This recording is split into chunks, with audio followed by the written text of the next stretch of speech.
এই আমাদের ছেলেপেলেদের নামে যে মিথ্যা মামলা দেওয়া বা হয়রানি করতেছে আমাকে এর তীব্র নিন্দা ও প্রতিবাদ জানাই এবং এটার সুষ্ঠু তদন্ত সাপেক্ষ এলাকার গণ্যমান্য ব্যক্তিদের জিজ্ঞেস করে আইসে যে তদন্তকারী সংস্থা পুলিশ প্রশাসন এটার ব্যবস্থা নেয়।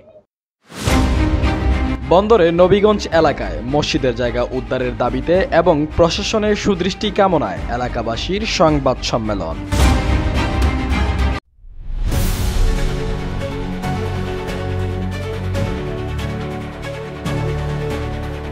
২৬ ডিসেম্বর বৃহস্পতিবার বিকেলে বন্দরে মসজিদের জায়গা আত্মসাৎকারী নিয়াজউদ্দিনের কবল থেকে মসজিদের জায়গা উদ্ধারের দাবিতে এবং প্রশাসনের সুদৃষ্টি কামনায় এলাকাবাসীর সংবাদ সম্মেলন করেছে। ভুক্তভোগীরা বলেন, নিয়াজউদ্দিনের কবল থেকে মসজিদের জায়গা উদ্ধারের জন্য এলাকাবাসী অনেকদিন যাবৎ চেষ্টা করে আসছে। এলাকার পঞ্চায়েত কমিটি এবং গণ্যমান্য ব্যক্তিবর্গের উপস্থিতিতে বিচার সালিসের মাধ্যমে মসজিদের জায়গা ফেরত চাইলে তিনি দিতে অস্বীকৃতি জানান।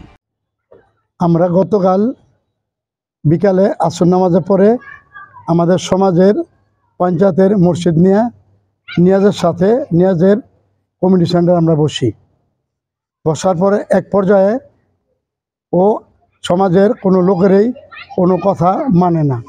আমরা বলতেছি যে এই মসজিদের জায়গা তোমার এখানে আছে, কাগজ আছে, প্রমাণ আছে, বুঝে এবার ও তর্ক করতেছে যে না মসজিদের জায়গা নাই।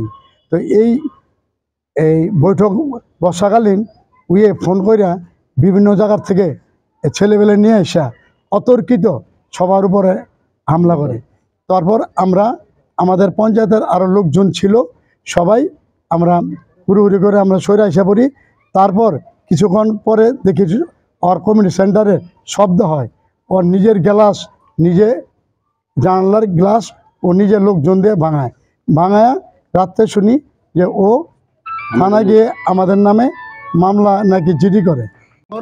আমরা শুনতে পারলাম যে পরে কে নাকি আঘাত করছে, কিন্তু ঘটনা হয়েছে 5টা বাজে। ও 8টা বাজে কিভাবে ওই যে হাসপাতালে গিয়ে কিসে রিপোর্ট করে বা কি করে এটা আমরা জানতেন সবের মিথ্যা। আমরা অনেকদিন ধরে পেপারে অনেক লেখালেখি হইতেছে যে আমাদের মসজিদের জায়গাটা যে ও ছাড়ে না। অনেকবার অনেক সালাসি অনেক সমাজে মসজিদে আমরা পড়ছি, পাঞ্জাত নিয়ে পড়ছি, কিন্তু ও কোনো গুরুত্ব দিচ্ছে না। ওর বেশি শক্তি দিয়া অনেক দিন ধরে আমাদের সমাজের মসজিদ জায়গাটা আটকায় রাখছে, কিন্তু ও আমাদের এই জায়গাটা দেয় না। আমরা প্রশাসনের কাছে আকুল আবেদন করি এবং নিবেদন করি যে প্রশাসন যেন আমাদের এই মসজিদের জায়গাটা আমাদের উদ্ধার করে দেয়।